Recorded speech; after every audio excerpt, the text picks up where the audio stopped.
Assalamualaikum warahmatullahi wabarakatuh. Apa kabar teman-teman sekalian? Kali ini kita akan mendengarkan ceramah singkat dari Ustadz Abdul Somad dengan bertemakan untuk apa kita hidup di dunia. Jadi dimanapun kita saat ini bisa mendengarkan ceramah singkat ini. Semoga teman-teman mendapatkan wawasan dan manfaat untuk kita. Mari kita dengarkan ceramah singkat ini.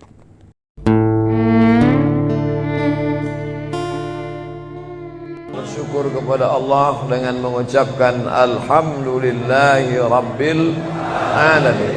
Berselawat kepada Rasulullah dengan mengucapkan Allahumma salli ala Sayyidina Muhammad wa ala ali Sayyidina Muhammad.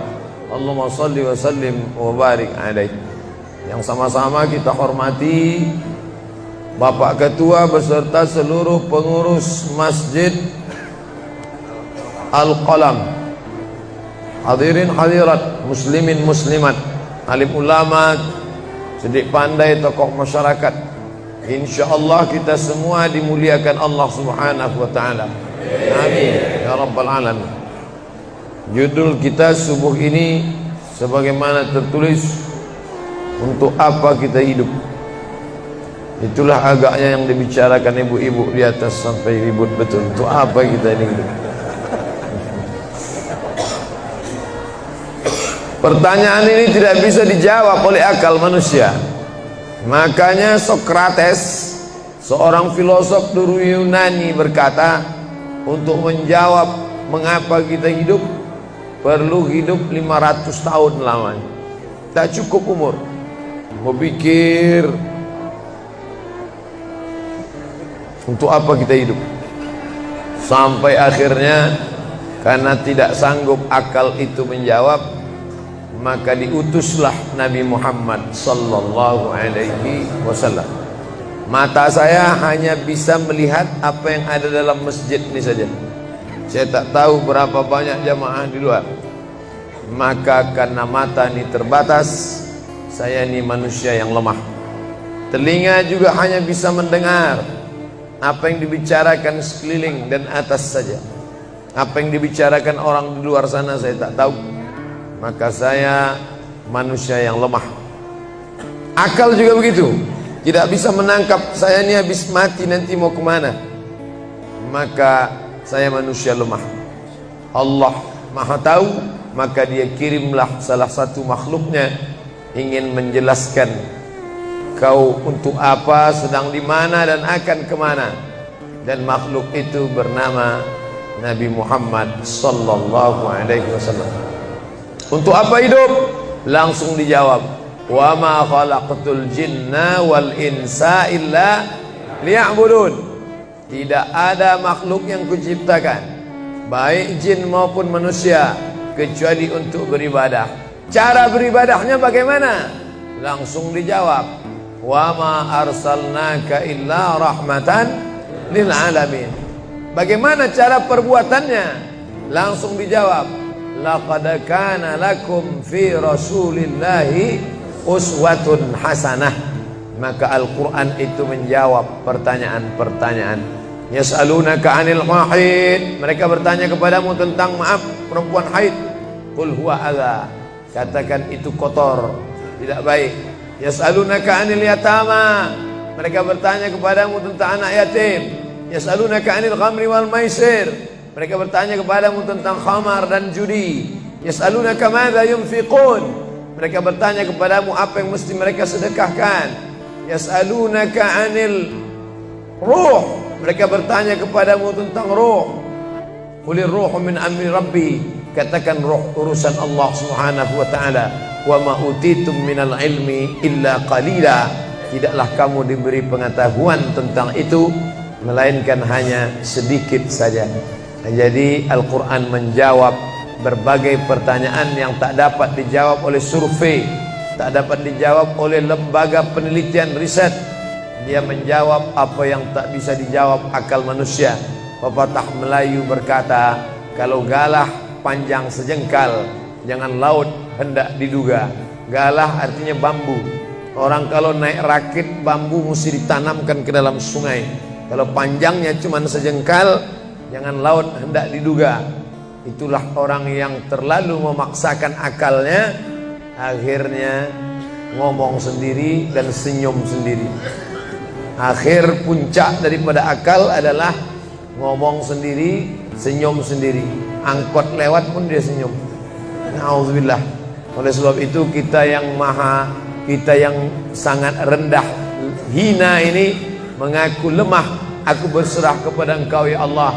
Berserah itu bahasa Arabnya istislam. Makanya kita ini tadi mengaku di hadapan Allah hanifan musliman. Aku condong kepada kebenaran, musliman, dan aku hanya berserah diri kepada Engkau ya Allah ya Rabbal Alamin. Makanya apa kata Allah kita ikut. Padahal ini akhir pekan, weekend, maunya santai, tapi kita ikut apa kata Allah Subhanahu wa taala. Bangun subuh ikut. Padahal ini mestinya santai di rumah, tidur-tiduran, membalaskan sakit hati hari Senin, hari Selasa, hari Rabu, hari Kamis, hari Jumat. Ini hari Sabtu, tapi justru hari Sabtu bersusah payah, berdingin-dingin di luar. Bahkan kabarnya jam 3 sudah ada yang datang ke masjid ini. Bahkan ada yang mabit di samping danau. Bayangkan itu.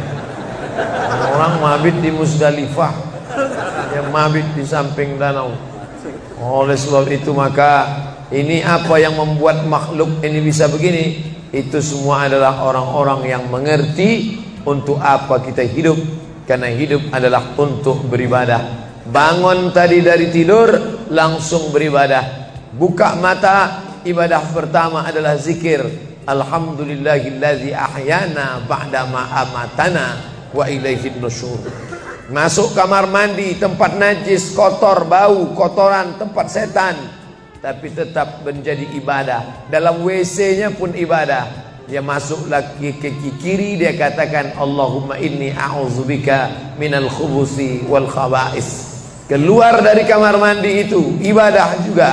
Dia langkah kaki kanan, dia katakan ghufranaka, ghufranaka, maafkan aku ya Allah. Mengapa dia minta maaf keluar dari WC?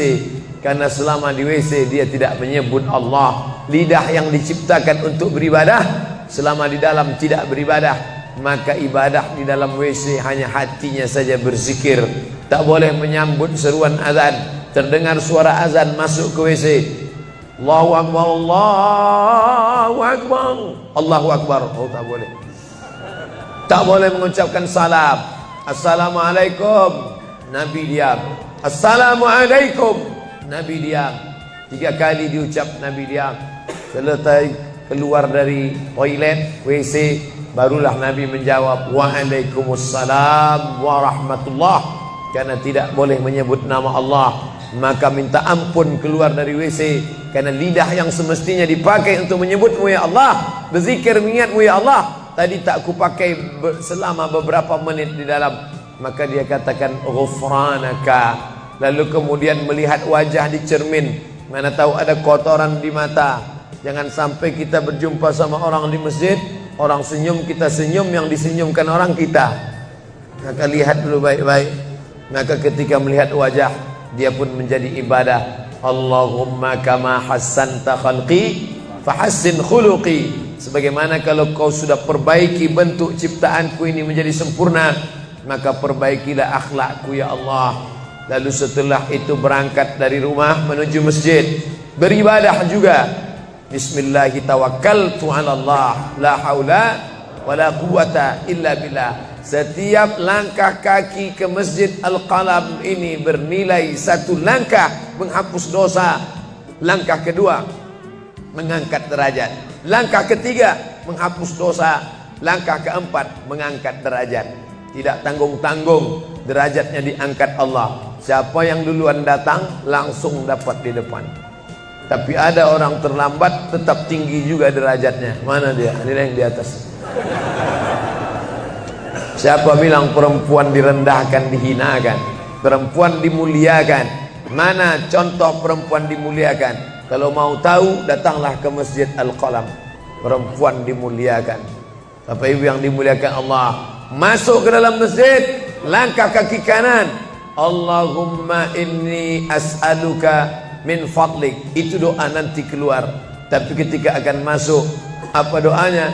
Allahumma ya Allah, iftahli, bukakan untukku abwaaba rahmatik, pintu rahmatmu bernilai ibadah. Duduk berzikir, jangan ngobrol, jangan cerita. Foto Pak Ustaz, sikit-sikit boleh. Lalu kemudian selama itu tertulis tadi di atas. Itulah hebatnya masuk ke Masjid Al-Qalam, tidak hanya mendengar ceramah, dapat pengajian. Ketika saya masuk tadi, dengar suara azan, ada tulisan hadis riwayat Al-Bukhari.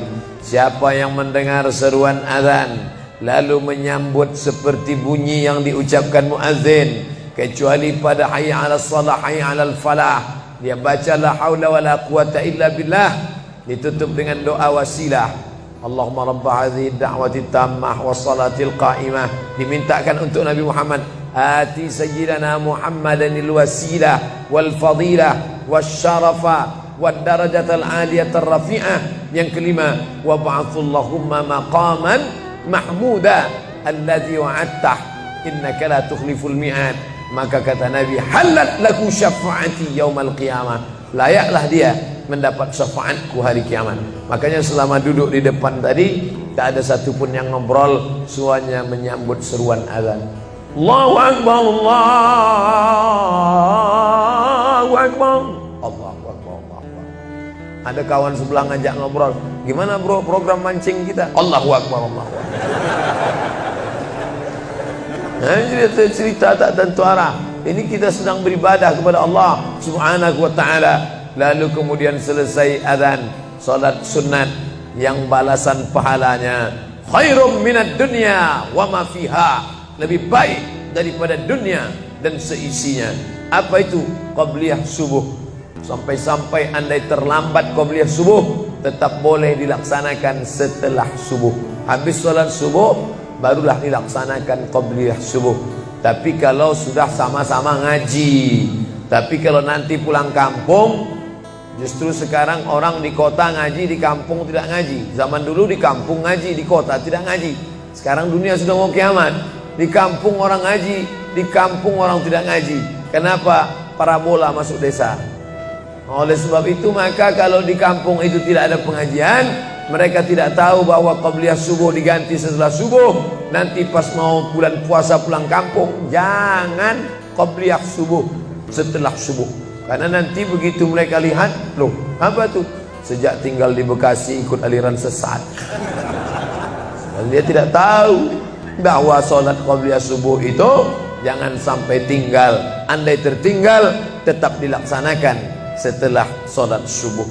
Ayatnya diatur. Ayat pertama, qul ya ayyuhal kafirun. Ayat yang kedua, qul huwallahu ahad, Allahu samad, lam yalid wa lam yulad wa lam yakul lahu kufuwan ahad. Andai masuk ke dalam masjid, kebetulan jamnya langsung nampak kelihatan, iqamat tinggal 2 menit lagi, iqamat 2 menit. Tak mungkin sholat 4 rakaat. Pilihannya tahiyatul masjid atau qabliyah, qabliyah atau tahiyatul masjid. Kalau melaksanakan tahiyatul masjid tidak dapat qabliyah. Tapi kalau melaksanakan qabliyah, automatically dapat tahiyatul masjid. Oleh sebab itu andai terlambat, waktu tinggal 2 menit, maka laksanakanlah qabliyah subuh. Tapi jangan gara-gara ini terlambat terus. Yang paling afdal cepat datang. Apa kata jamaah? Yang lambat kan ustaz, kami cepat datang. Bapak Ibu yang dimuliakan Allah Subhanahu wa ta'ala, selesai itu salat subuh. Kalau qabliyahnya lebih baik daripada dunia dan seisinya, apalagi salat subuhnya. Begitulah. Kalau qabliyahnya saja yang pendek ayatnya lebih baik daripada dunia dan seisinya, apalagi solat subuhnya. Lalu pahala solat subuh itu apa? Tak ada yang tahu. Makanya kata Nabi, lau ya'lamuna ma fil atamati was subhi, andai mereka tahu pahala salat subuh berjamaah, la atauhuma habwan, mereka akan datang ke Masjid Al-Qalam walaupun merangkak, habwan, lumpuh, sakit kakinya, dia akan datang, kursi roda tak ada, yang mendorong tak ada, datang dia ke masjid ini walaupun merangkak. Kenapa mereka tidak datang? Karena mereka tidak tahu. Kenapa mereka tidak tahu? Karena mereka memang tidak cari tahu dan tak mau tahu. Dan sampai masanya mereka nanti akan menyesal saat melihat orang-orang mendapatkan balasan. Muttaqiina fiha 'alal araik, mereka duduk di atas kursi-kursi istana surga, tersenyum melihat orang-orang yang dulu tak peduli pada salat subuh. Mudah-mudahan kita semua istiqamah insyaallah. Jadi Ustadz, kalau hidup ini cuma untuk ibadah, salat, masjid, baca Quran, zikir, gimana kami mau mencari nafkah? Gimana kami mau buka ruko? Gimana kami mau bisnis? Gimana kami mau tanam kelapa sawit? Gimana kami mau proyek batubara? Gimana kami mau ternak ikan?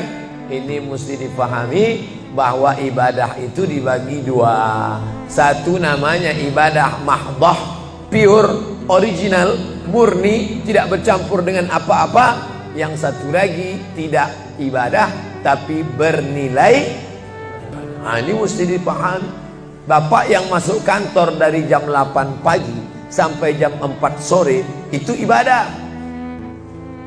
Karena kalau itu tidak ibadah, habislah waktu kita. Makanya yang bekerja niatkan ibadah. Sehingga kalau istrinya nanya, "Mas kok lama pulang?" Ibadah nih, Mas. Tapi jangan gara-gara ini di kantor itu ibadah, lalu ketika azan di masjid kantor berkumandang, hayya 'alas shalah, dia terus ngetik, "Mas, ayo ke masjid." Enggak, ini pun juga ibadah. Kau ibadah aja ke sana, aku ibadah di sini. Itu juga enggak benar.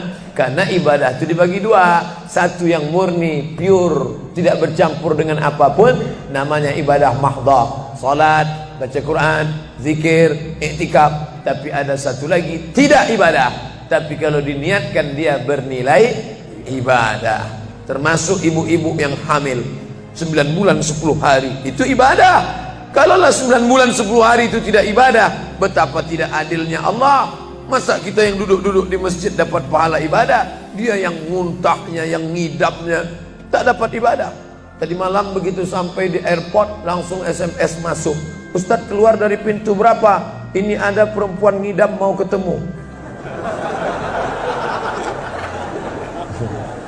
Saya keluar dari pintu 4, kami sudah standby di pintu 4.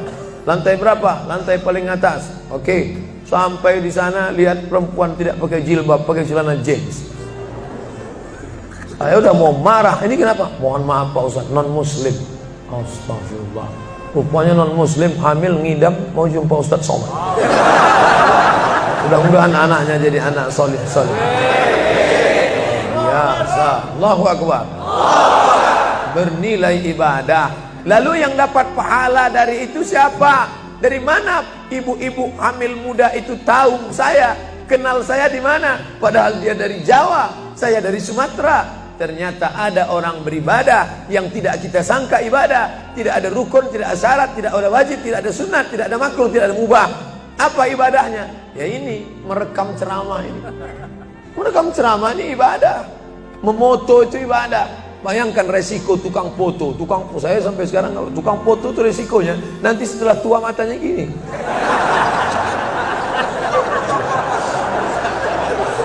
Tapi kalau mereka niatkan ikhlas untuk ibadah, maka insya Allah sehat walafiat. Ini sampai sekarang yang banyak moto-moto ustadz itu mana ada matanya tetap aja sehat. Kenapa? Karena diniatkannya untuk ibadah. Hidup ini kalau berniat ibadah tidak ada capeknya, tidak ada lelahnya. Kenapa? Karena mengharapkan balasan dari Allah. Ilahi anta maksudi wa ridhaka matlubi. Yang kumaksud hanya Engkau ya Allah, dan ridhamu lah yang kucari. Suatu ketika saya sampai di sebuah kabupaten kota, saya tanya ke Pak Bupati, "Pak, ya, kenapa Bapak buat pengajian untuk PNS hari Kamis pagi? Pagi Kamis buat pengajian tabligh akbar. Apa manfaatnya menurut Bapak sebagai pimpinan daerah?" Ternyata Ustadz Somad, kami sudah coba formula macam-macam untuk PNS ini. Pertama kami undang motivator dari Jakarta, akhirnya di gedung hotel dengan biaya mahal. Lalu kemudian dengan infocus, suara menggelegar, semangat, semangat, semangat. Keluar dari situ lesu. Motivatornya pulang, pegawai letoy.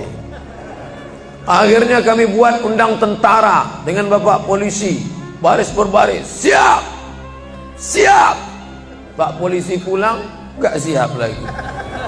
Ternyata yang disentuh paling mantap bukan fisiknya, bukan matanya, bukan pakai infocus, bukan pakai suara menggelegar, tapi yang disentuh adalah hati. Dan satu yang bisa menyentuh hati itu adalah agama. Itulah makanya ibu bapak coba nanti kalau mau buat praktek, buat satu kotak, buat satu lagi kotak, ada dua kotak. Kotak ini buat voucher namanya sumbangan. Kotak ini buat juga voucher tulisannya sodakoh.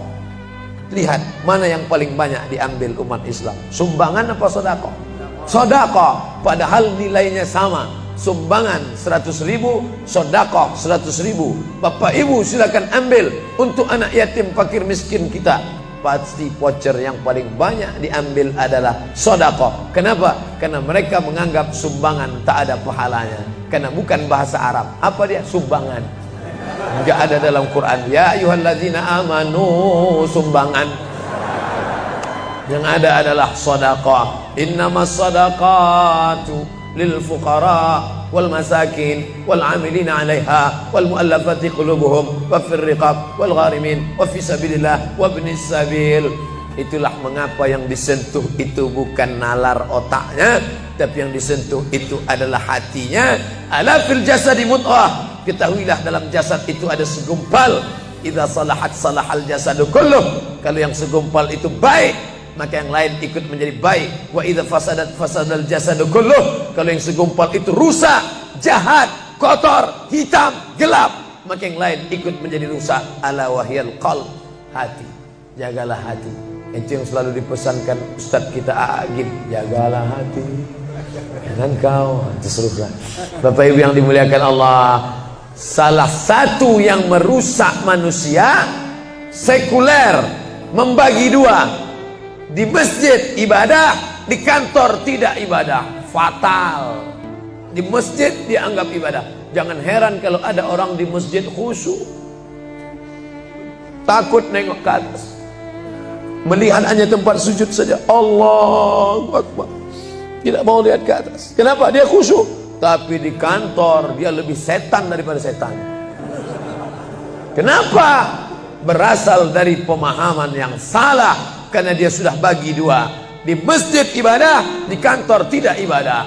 Bahkan yang lebih fatal, yang kotor-kotor di kantor bisa dibersihkan di masjid. Kotor. Akhirnya untuk membersihkannya, pergi dia ke masjid. Laundry yang paling besar Masjidil Haram.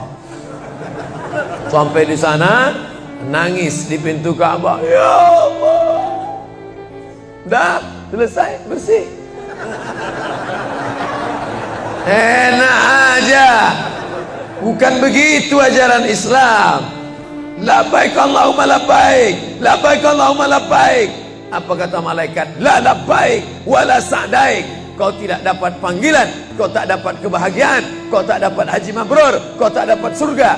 Zaduka haram, karena kau berangkat dengan uang haram. Oleh sebab itu pemahaman Islam mesti utuh. Semua adalah ibadah. Kalaulah gerak tidak ibadah, betapa menyakitkannya bapak-bapak polisi di jalan raya kena panas terik, padahal dia tidak ada penutup kepala di atas, berkeringat berpeluh. Mereka tetap merasakan itu sebagai ibadah. Tentara yang membela negara, angkatan laut di perbatasan sana, datang kapal-kapal perompak dari Thailand ingin mengambil ikan kita, tenggelamkan. Itu kalau tidak nilai ibadah, dia takut. Jangan-jangan sebelum kita tenggelamkan, kita duluan ditembaknya tenggelam. Maka itu mesti ada nilai ibadah di dalamnya. Itulah yang membangkitkan semangat jihad. Jamaah bertanya, Ustadz kemarin dari Jambi, terus kemudian terbang ke Miri, besok baru pulang ke Pekanbaru. Apa Ustadz? Saya lihat Ustadz dari tadi mengantuk saja. Iyalah, sampai tadi malam ke hotel jam 12, baru tidur jam 1 karena ada yang mau ditulis. Jam 3.30 sudah bangun ceramah. Tapi begitu berjumpa dengan jamaah orang ramai, bangkit semangat. Habis ceramah ini tanya jawab, semangat lagi. Habis itu baru lesu. Dan tidurnya itu pun ibadah. Bayangkan tidurnya itu ibadah. Itulah mengapa banyak orang pengajian sambil oh, Ustadz menyindir ya? Tidak. Saya termasuk Ustadz yang tidak pandai menyindir. Saya termasuk Ustadz kalau dipesan request untuk menyindir, saya tidak pandai. Kenapa? Karena saya pernah menyindir orang. Ustadz, tolong Ustadz sindirkan. Ini ada jamaah yang sudah sedekah tapi mengambil uangnya kembali. Siapa yang bersedekah mengambil uangnya kembali? Kal kalbil ladzi ya'udu ila qaihi, sama seperti anjing yang menjilat muntahnya kembali. Selesai pengajian, mohon maaf Pak Ustaz, yang disindir nggak datang. Oleh sebab itu tak ada gunanya sindir menyindir. Kalau mau to the point, mana orangnya face to face, langsung saja tembak 12 pas, gol. Bapak Ibu yang dimuliakan Allah, maka mesti dipahami dengan benar. Di Masjidil Haram ibadah, di rumah pun kau ibadah. Istri yang dari mulai pagi memasakkan suami, dibantu oleh pembantu membuatkan minuman, membesarkan anak, menyusukan anak 2 tahun lamanya, melahirkan, meregang nyawa ibu melahirkan anak, ibadah. Makanya kalau dia meninggal dunia saat melahirkan, matinya mati syahid. Saking senangnya suaminya mendapatkan seorang istri yang syahid, tak menangis dia. Begitu tegarnya bapak, tidak meneteskan air mata. Tidak Pak Ustaz, aku melepas seorang syahid, 3 syahid lagi siap menanti. Peace, damai. Biasanya ibu-ibu kalau bawa cerita ini, kalau gini pulang aja lah kita ya. Jangan bercanda. Nah, tapi yang saya katakan tadi itu semuanya ibadah badan. Melangkah dari rumah, ibadah badan. Membukakan mata, ibadah badan. Mendengar ceramah, ibadah badan. Membaca Quran, ibadah badan. Berzikir, likulli sulama minkum sadaqah. Setiap tulang-tulang sendi ada sedekahnya. Subhanallah, subhanallah, subhanallah, subhanallah, subhanallah, subhanallah. Itu ibadah badan. Tapi ada bukan ibadah badan. Apa dia? Itulah yang 7 macam. Zakat, wakaf, infak, sedekah, wasiat, hibah, ghanimah. Nah, itu ibadah harta. Mana yang lebih banyak? Ibadah harta apa ibadah badan? Ibadah badan. Kalau ibadah harta tak banyak. Zakat, wakaf, infak, sedekah, wasiat, hibah, ghanimah, rampasan perang. Tapi kalau ibadah badan, setiap gerak adalah ibadah. Makanya kita mesti bergerak. Di kulli harakah barakah. Setiap ada gerak pasti ada berkah. Makanya tak boleh tidak bergerak. Air sumur kalau tidak ditimba, air itu akan busuk, butek, warnanya pun tidak ada seperti minyak di atas. Mata air mesti terus berganti. Darah harus tetap mengalir, jantung harus tetap berdetak. Makanya jangan pernah kosong dari aktivitas. Fa iza farata fansab. Selesai dari satu ibadah, pindah ibadah lain. Selesai ibadah tegak, pindah ibadah ruku. Habis ibadah ruku, pindah ibadah tegak. Habis ibadah tegak, pindah ibadah sujud. Habis ibadah sujud, pindah antara 2 sujud. Selesai sudah salat, lalu kemudian puasa. Selesai puasa, lalu kemudian berzakat. Selesai zakat, lalu kemudian mengitari Ka'bah. Subhanallah walhamdulillah wa la ilaha illallah wallahu akbar. Selesai itu melontar jumrah. Selesai itu menggunting rambut. Selesai itu berzikir. Tidak pernah kosong. Sampai kapan? Sampai malaikat maut mencabut nyawa dan ucapan terakhir yang keluar dari mulut adalah la ilaha illallah. Itulah jawaban tentang pertanyaan untuk apa kita hidup di dunia. Nanti kalau ada anak, ibu, bapak, tetangga, kawan, sahabat, handai tolan bertanya, untuk apa kita ini hidup? Tak usah jawab, putarkan aja videonya. Itulah enaknya zaman sekarang. Kalau dulu mesti diingat. Saya dulu pulang sholat Jumat, mak saya manggil, sini, ya mak, ceritakan apa isi khutbah khotib tadi di masjid. Gini. Itulah awal saya ceramah. Jadi saya paham mengapa saya menjadi ceramah sekarang, dan saya tidak pernah merasa menceramahi bapak ibu. Saya tidak pernah merasa mengguru-gurui. Saya hanya seperti seorang anak sedang bercerita pada ibunya saja. Tadi mak, kata khotib itu begini. Anak sekarang enggak. Apa kata khotib tadi? Ini MP3-nya mak. Bapak ibu yang dimuliakan Allah subhanahu wa ta'ala, ibu yang mendidik anak-anak ibu, ibadahnya luar biasa. Itulah mengapa ibu lebih tinggi derajatnya daripada laki-laki. Ilzam rijlaiha, kau urus tapak kakinya, fatammal jannah, kau dapati surga di sana. Di bawah tapak kakinya surga, al jannatu surga, tahta di bawah aqdam kaki al ummahat, ibu-ibu. Kenapa begitu? Karena ibadah dia yang luar biasa, tidak bisa dilakukan oleh laki-laki.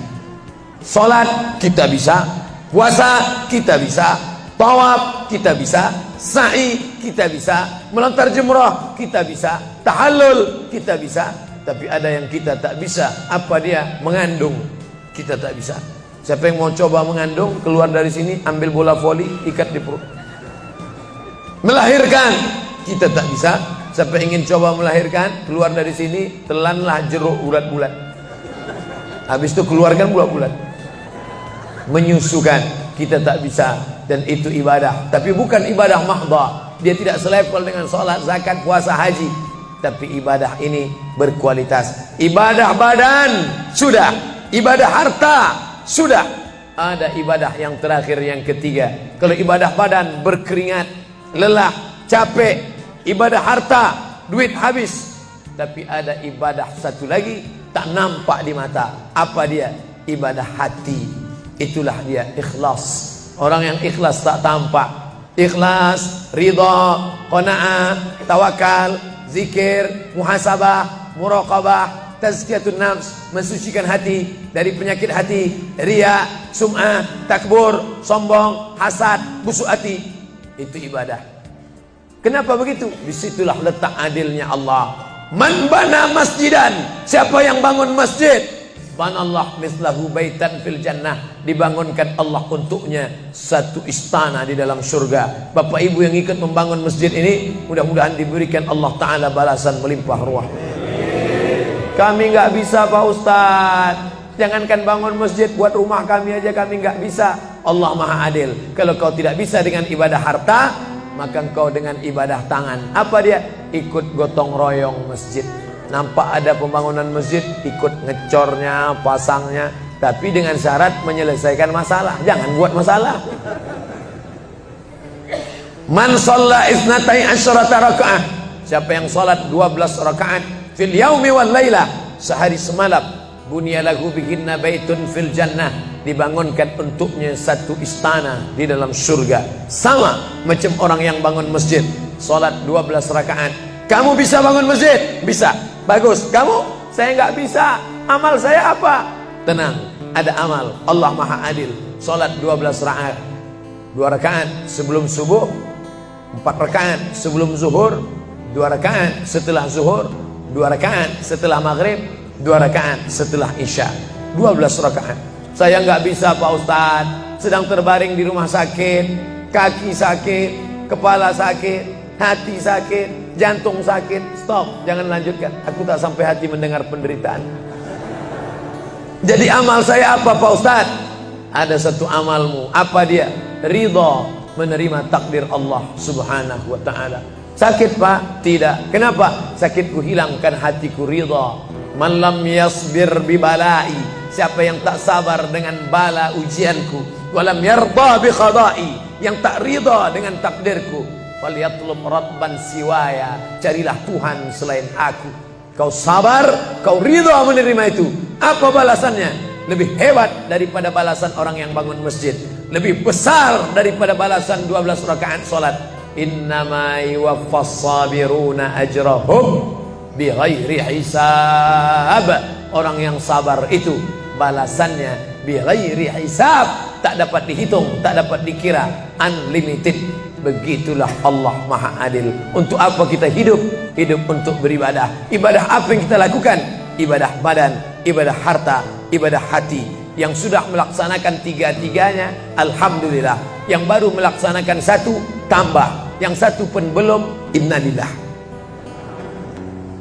Masjid ini besar. Kadang kita bangga masjid besar, rupanya APBN, anggaran pendapatan belanja negara. Bangga kita masjid megah, rupanya APBD, anggaran pendapatan belanja daerah. Patutlah masjidnya di tengah hutan, karena di situ tanah yang murah.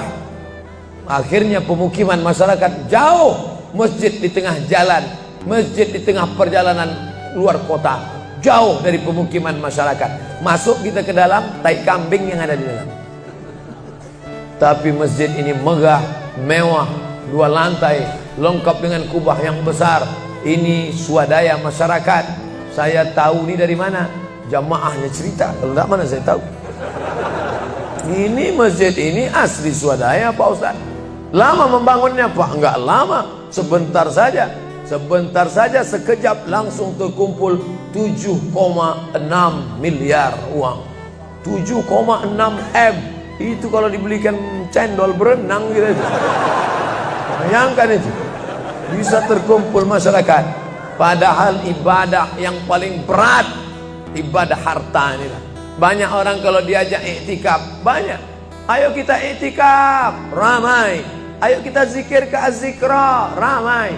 Jangan lupa besok zikir ke Az-Zikra hari Ahad pertama, sekaligus acara live Damai Indonesiaku TV One bersama Ustadz Abdul Somad LCM. Tapi ada ibadah yang berat. Apa dia? Ibadah harta. Banyak orang ketika diajak muhasabah zikir malam, ya Allah, banyak dosa kami ya Allah, tapi dia susah menangis, meneteskan air mata. Tapi begitu lewat kota infak, memang menangis. Tak sampai hati melihat Bung Karno keluar dari dompet. Lewat kotak sodako infak, lama membuka dompet mencari patimuran. Nauzubillah. Mudah-mudahan kita tak termasuk golongan yang bakhil ini. Kenapa? Karena setan selalu asyaitan, setan ya'idukumul faqra, membisikkan kepakiran. Jangan beri, jangan beri, jangan beri, nanti kau susah, nanti anak kau tak makan, nanti kau dikeluarkan kerja, kau makan apa, nanti kau mau beli rumah, nanti kau mau beli tanah, nanti kau mau beli mobil, nanti kau mau beli cincin, nanti kau mau beli kamera, nanti kau mau ganti HP, uangmu tak ada. Setan selalu berbisik-bisik. Lawan setan itu. Qul a'udzu birabbinas, malikin nas, ilahin nas, min syarril waswasil khannas, alladzi yuwaswisu fi sudurin nas, minal jinnati wan nas. Hanya saja kalau yang berbisik itu setan, kita baca ayat kursi, insya Allah dia kabur. Ini yang berbisik ini kawan kita. Kita bacakan ayat kursi, hafal pula dia dari kita lagi. Tapi tak apa-apa, tetap aja bacakan. Allahu la ilaha illa huwal hayyul qayyum, la ta'khudhuhu sinatun wa la naum. Hembuskan ke wajahnya. Bapak Ibu yang dimuliakan Allah, setelah ibadah 3 ini kita lakukan, ibadah badan sudah, sholat subuh sampai melimpah ruah ke belakang. Saya dengar suara hati tadi, lapor, tenda sudah penuh, sudah melimpah ke jalan. Masya Allah. Ibadah harta sudah 7,6 M. Ibadah hati sudah, sabar, ridha, qanaah, tawakal. Tapi jangan lupa, datang merusak yang 3 ini, perkelahian, merusak ukhuwah Islamiyah. Masjid yang besar, kalau sudah kelahi di dalamnya, tinggal kelahi, tak lagi ada persatuan. Masuk masjid bukan baca doa pintu masuk masjid, malah masuk masjid ngelihat kira-kira dia di mana ya. Oh dia di sana, gua di sini lah. Oh di sini, dia di sini. Sampai akhirnya suatu hari terlambat, lupa ngelihat. Allahu Akbar, rupanya dia di samping. Jangan kelahi. Wa'tasimu bihablillah, berpegang teguhlah dengan tali Allah. Tali Allah itu apa? Al-Quran dan Sunnah. Apalagi ulama, nggak ngerti Quran, nggak ngerti Sunnah, tanya ulama. Al-ulama warasatul anbiya. Wa'tasimu bi'hablillah, berpegang teguh dengan tali Allah. Wala tafarraqu, jangan berpecah belah. Coba lihat bunyi ayatnya. Andai ayat itu sampai bi'hablillah titik sudah cukup. Berpegang teguhlah dengan cara tali Allah, cukup. Mengapa ujungnya tetap ditutup wala tafarraqu, jangan berpecah belah? Karena banyak orang yang sudah baca Quran, sudah sholat, sudah puasa sunat, tapi hatinya pecah bercabang. Galah patah boleh disambung, kaca retak boleh direkat, hati rusak kemana obat akan dicari. Oleh sebab itu kalau ada fitnah-fitnah, tabayun, klarifikasi. Jangan su'uzan, ijtanibu katsiran minaz-zan. Kepengurusan masyarakat, jamaah, sayang kebersamaan rusak. Gara-gara apa? Gara-gara nila setitik rusak susu sebelanga. Gara-gara api di dalam sekam, ada kulit padi bertimbun, di dalamnya itu ada setitik api, tiba-tiba api menyala, akhirnya semua menjadi abu, dan abu dihembus angin, tak berkesan sama sekali. Hilang 3 ibadah. Ibadah badan hilang, ibadah harta hilang, ibadah hati hilang. Gara-gara apa? Berkelahi. Ingat, setan tak pernah berhenti. Inna syaitan, setan ya isa'an ya'budahul musallun. Setan kalau sudah melihat orang sholat, dia tidak lagi goda mereka untuk menyembah, sembahlah aku, sembahlah aku, sembahlah aku, sembahlah aku. Tidak. Tapi apa yang dia lakukan? Walakin fit tahrish, menanamkan permusuhan ke dalam hati orang yang sholat. Maka jaga ini, jangan kita bertengkar gara-gara masalah khilafiyah. Saya kalau jadi imam di masjid dekat rumah saya jadi imam, saya baca kunut. Dan imam-imam dekat rumah saya itu saya pesan harus baca kunut, karena saya berpegang mazhab Syafi'i. Tapi ketika sholat di Masjid Al-Qalam, saya tidak tahu jamaah di sini pakai kunut apa tidak. Saya tidak ingin merusak kebiasaan mereka. Mana tahu mereka ikut mazhab Hambali, mana tahu mereka Muhammadiyah, saya tidak tahu. Maka ketika diminta jadi imam, Ustaz jadi imam, batuk. Saya tak mau merusak, biarlah imam tetap saja. Rupanya imam di Masjid Al-Qalam tidak baca kunut, ya saya tetap ikut sholat.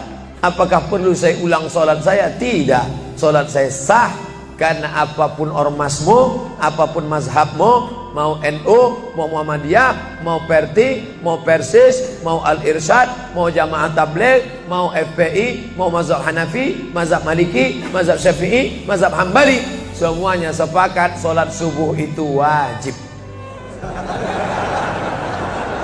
Jadi yang wajib aja kita laksanakan. Adapun perbedaan teknisnya, yang satu pakai usolli, yang satu nggak pakai usolli, yang satu ngangkat tangannya ke telinga, yang satu ngangkat tangannya ke bahu, yang satu bismillahnya jahar, yang satu bismillahnya sir, yang satu ayatnya panjang, yang satu ayatnya pendek, yang satu pas mau turun sujud tangan duluan, yang satu lutut duluan, yang satu duduknya tapak kakinya duduk di tapak kaki kiri, yang satu duduknya langsung pantatnya ke lantai, yang satu telunjuknya ngangkat sekali, yang satu berkali-kali.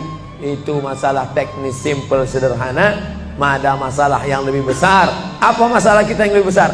Membeli tanah baru untuk buat sekolah Islam, membeli tanah baru, ruko baru untuk buat apa? 212 mat, kita mat. Orang Islam belanja di warung Islam. Alangkah indahnya, selesai acara sholat subuh bersama, pengajian bersama, selesai itu belanja beras minyak goreng bersama. Serbu. Sehingga bangkitlah ekonomi umat. Berapa pegawai bisa ditampung bekerja? Langsung membeli beras ke tempat-tempat tanaman masyarakat, sehingga mereka tidak menjadi korban rentenir. Musim menanam diulur, kasih pinjaman pupuk, pinjaman tanah. Masa musim manen ditarik, mereka menjadi korban rentenir lintah darat. Disedot darah mereka sampai kering dan mati. Kita selamatkan dengan apa? Dengan market. Masjid punya market. Saya beberapa kali meresmikan market punya masjid di Masjid Raya Batam, Masjid Agung Batam. Itu di bawahnya ada super mini market untuk jamaah. Kemarin pulang dari Pulau Bintan, itu juga meresmikan di Dumai. Begitu juga ini 212 Mart, terserah namanya apa. Ada 212 Mart, ada namanya Kita Mart, atau bisa juga buat Somart. Nah, bisa juga. Bapak Ibu yang dimuliakan Allah Subhanahu wa taala, maka visi misi kita ke depan, jauh melihat ke depan. Kami harus punya pusat perbelanjaan komunitas muslim, kami harus punya komplek perumahan muslim. Nah, ini semua yang akan menyelamatkan kita. Kalau sudah begitu, maka mengertilah untuk apa kita hidup. Dan setelah itu kita pun mati dalam keadaan tenang. Baru anak kita bisa berkata, mari kita antar jenazah almarhum Abdul Somad menuju tempat peristirahatan terakhir. Karena memang benar-benar istirahat. Tapi berapa banyak orang tidak istirahat karena amal badan tak ada, amal harta tak ada, amal hati tak ada, tak pernah memikirkan masjid, tak pernah memikirkan umat, tak pernah memikirkan belanja umat, tak pernah memikirkan pendidikan anak-anak umat. Akhirnya mati yang layak untuk dia. Mari kita antar dia menuju azab pertama, akan menyusul azab-azab berikutnya. Na'udzubillah. Nah, teman-teman sekalian, tadi ceramah singkat dari Ustadz Abdul Somad. Ya, mungkin pada intinya kita diminta untuk selalu melaksanakan perintahnya, yaitu beribadah dan bersedekah, dan mungkin menjauhi semua larangannya agar kita bisa selamat dunia dan akhirat. Semoga ceramah singkat ini bisa untuk kita menambah wawasan dan kita selalu mengingat kepada Sang Pencipta kita, yaitu Allah Subhanahu wa taala. Terima kasih teman-teman telah menonton video ini, dan jangan lupa like, komen, dan subscribe agar lebih semangat lagi bikin videonya. Terima kasih.